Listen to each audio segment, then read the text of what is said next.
오늘 이제 거의 마지막으로 가고 있죠. 원래 교회 집회는 마지막으로 갈수록 더 좋습니다. 그래서 하나님께서 이제 끝까지 부어주실 은혜를 사모하면서 내일까지 기도에 힘써 주시면 감사하겠습니다. 오늘 주제는 십자가입니다. 여러분, 이런 생각 해보신 적 있습니까? 기독교의 상징은 왜 십자가일까요? 다른 종교들을 보면 제법 아름다운 상징물들을 내세우고 있습니다. 예를 들어서 유대교와 이슬람 또 불교 같은 걸 보면은 그 상징물들이 다윗의 별, 또 연꽃, 초승달 이렇죠. 다들 아름답고 밝고 희망적입니다. 그런데 우리는 십자가라는 잔인한 처형 도구를 우리의 상징으로 선택했습니다. 요즘으로 말하면 전기의자, 또 교수대 이런 것들을 상징으로 내세운 것이죠. 도대체 왜 우리는 죽음의 도구인 십자가를 기념하고 또 내세우고 있을까요? 대답하기에 앞서서 우선 십자가형에 대해서 조금 설명드리겠습니다. 많이들 들어보셨겠지만 다시 한번 십자가가 어떤 형벌인가 보면요, 십자가형은 로마 제국 당시에 극도의 고통과 수치심을 주었던 최악의 형벌이었습니다. 보통은 노예들이 받는 것이고요, 또 반역자들, 또 최하층의 범죄자들이 이 십자가형을 받고 죽었습니다. 그 과정은 이랬습니다. 십자가형을 언도받은 사람은 가장 먼저 채찍질을 당했습니다. 그때 사용되는 채찍은 플라겔룸이라는 그런 가죽 채찍이었는데요, 그걸로 수십 대를 맞고 나면 이미 죄인은 초주검 상태가 되어버립니다. 그 상태에서 죄인은 십자가의 가로대를 어깨에 메고 사형장으로 가게 됩니다. 그 가로대는 길이가 약 1.8m에 무게는 약 14kg 정도 되는 것인데, 그걸 메고 죄인이 처형장에 가는 것이죠. 그리고 거기에 이미 세워져 있는 세로대에 가로대와 함께 매달리게 됩니다.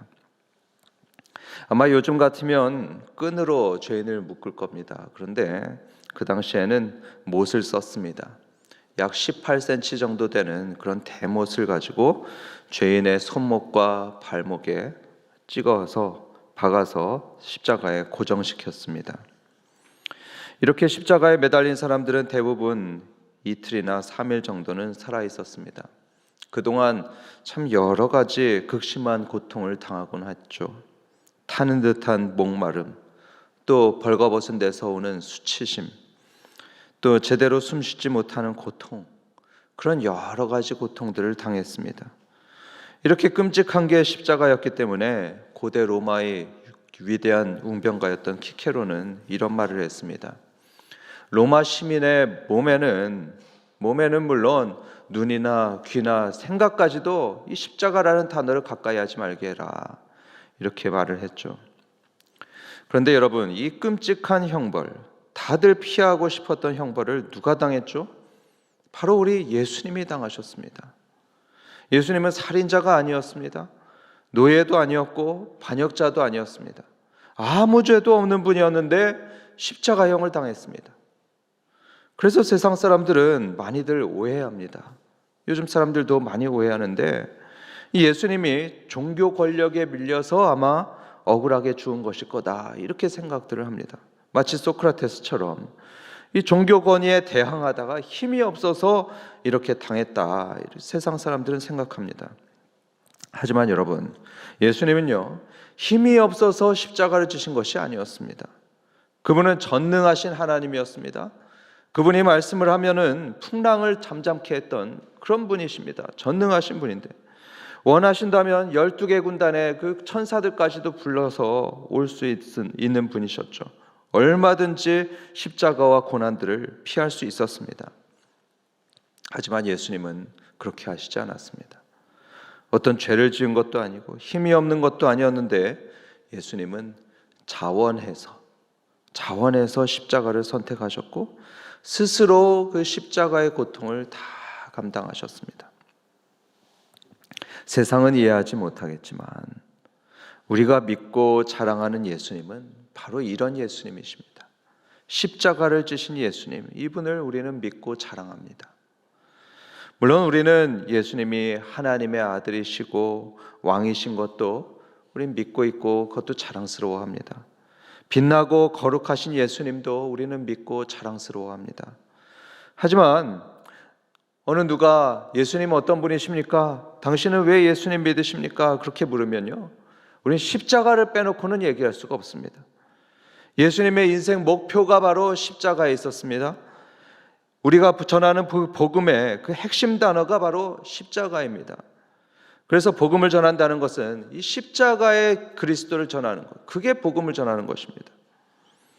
그래서 우리 기독교인의 상징물은 십자가입니다. 십자가를 기념하면서 우리는 그 십자가를 목에도 걸고 교회 위에도 걸고 또 이렇게 예배당 중앙에도 이렇게 달고 있습니다. 바울 선생님도 그랬습니다. 그분의 가장 큰 자랑은 십자가를 지신 예수님이었습니다. 유대인이나 로마 사람들은 이상하게 생각했죠. 그들은 십자가를 부끄러워했습니다. 그리고 바울에게 너는 왜 십자가에 죽은 그 죄인을 믿냐? 넌 참 어리석다, 이렇게 말했습니다. 하지만 바울은 갈라디아 교회에 보내는 편지에서 나는 예수 그리스도의 십자가 외에는 결코 자랑할 것이 없다, 이렇게 아주 큰 글씨로 그렇게 써놨습니다. 나는 예수님 외에는 자랑할 것이 없다, 강조하고 또 강조했습니다. 그래서 바울이 살아가면서 최고로 자랑하고 싶었던 것은 십자가에 달린 예수님밖에 없었습니다. 자기의 학벌 아닙니다. 자기의 가문, 자기의 사역 하나도 자랑하고 싶지 않았습니다. 오직 십자가에 달린 예수님만 자랑이었습니다. 오직 십자가에 달린 예수님만 알기로 작정했고요, 사람들에게 말해주고 싶었던 것도 십자가에 달린 예수님, 그분만 전해주고 싶다, 이렇게 고린도전서 1장 2장에서 말했습니다. 왜 그럴까요? 왜 십자가에 달린 예수님이 우리에게 그렇게 자랑이 되는 것일까요? 왜냐하면 저 십자가를 통해서 저와 여러분을 구원하셨기 때문입니다. 여러분, 저 십자가는요 본래 저주입니다. 그런데 왜 예수님이 십자가에 달려서 저주를 받으셨냐? 바로 우리의 죄 때문인 것이죠. 오늘 말씀인 로마서 5장 8절의 말씀처럼 죄로 인해서 마땅히 죽어야 될 사람은 바로 우리들이었습니다. 저주를 받아서 십자가에 죽어야 될 것은 우리들이었는데 예수님이 대신해서, 그것도 스스로 십자가에 달리심으로써 우리가 받아야 될 저주를 대신 받으셨습니다. 공의의 하나님으로부터 쏟아지는 그 어마어마한 저주를 온몸으로 다 당하셨습니다. 덕분에 저와 여러분은 저주에서 완전히 풀려났습니다. 남은 죄값이요 전혀 없습니다. 하나도 우리가 지불해야 될 것이 없습니다. 그래서 하나님의 사랑만 받는, 은혜만 받는 존귀한 하나님의 자녀가 되었죠. 거룩한 하나님의 백성이 되었습니다. 그러니까 이렇게 십자가를 대신 지신 예수님이 너무나 자랑스럽고 너무나 고마운 것입니다. 바울은 십자가의 놀라운 의미를 에베소서 2장 14절에서 이렇게 말을 했습니다. 그는 우리의 화평이신지라 둘로 하나를 만드사 원수된 것 곧 중간에 막힌 담을 자기 육체로 허시고. 여기서 바울은 설명하기를 예수님의 십자가가요 원수된 둘을 하나로 만드는 화평을 이루었다 말씀했습니다. 이 화평에는 두 가지 차원이 있습니다. 그래서 수직적인 차원의 화평이 있고요, 또 수평적인 차원의 화평이 있습니다. 마치 저 십자가처럼 말이죠. 하나씩 살펴보도록 하겠습니다. 먼저 수직적인 화평을 말씀드리겠습니다. 수직적인 화평이라는 것은 하나님과 인간의 화평을 말합니다. 본래 우리와 하나님 사이에는 죄라는 그 두꺼운 장벽이 있었습니다. 그래서 거룩하신 하나님께 죄인인 우리는 가까이 갈 수가 없었습니다.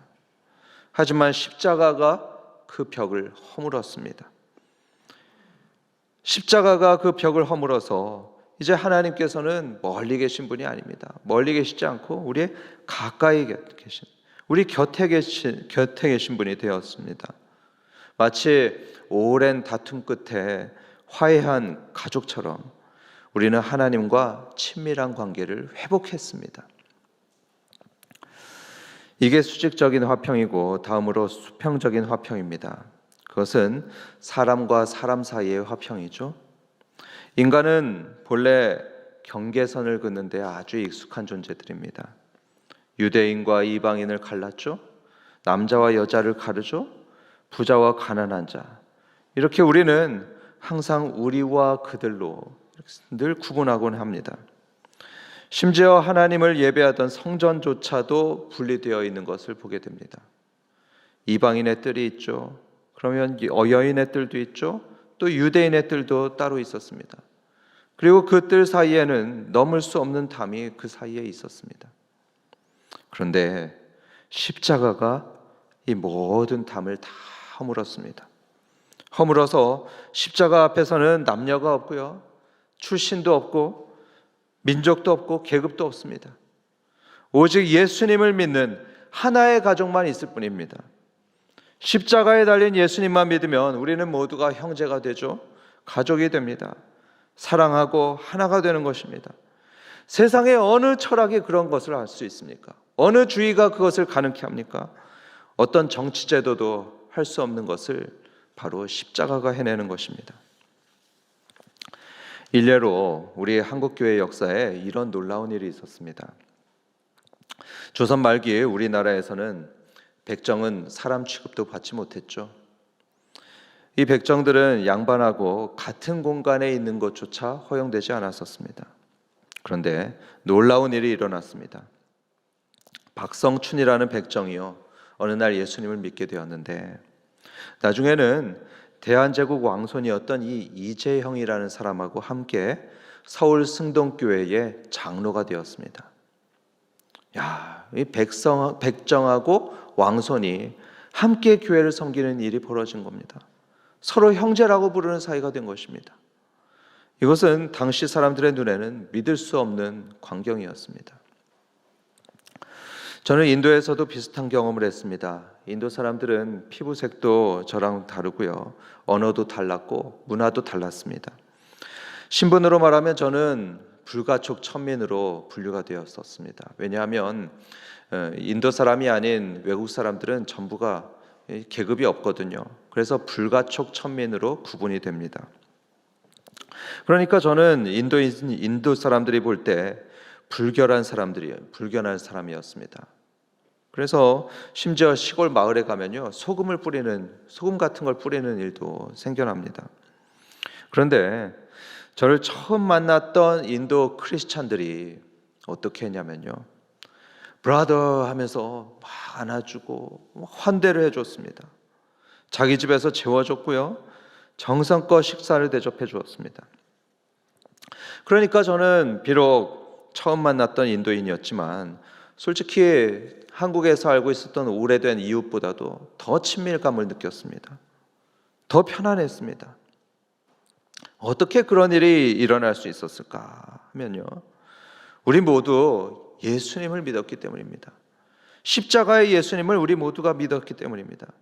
그 십자가의 사랑이 우리를 민족과 계층을 넘어서 한 가족으로 만든 것입니다. 그뿐입니까? 십자가의 사랑을 믿는 사람들은요, 삶이 변화되곤 합니다.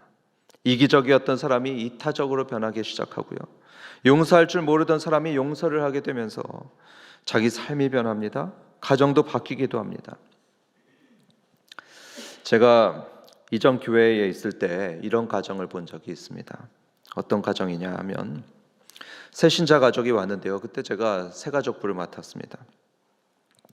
왜 윗기로 작정을 했습니까? 왜 교회로 오기로 했습니까? 물어봤더니요, 자기 남동생이 있는데 남동생이 예수님 믿고 나서 너무너무 많이 바뀌었다는 겁니다.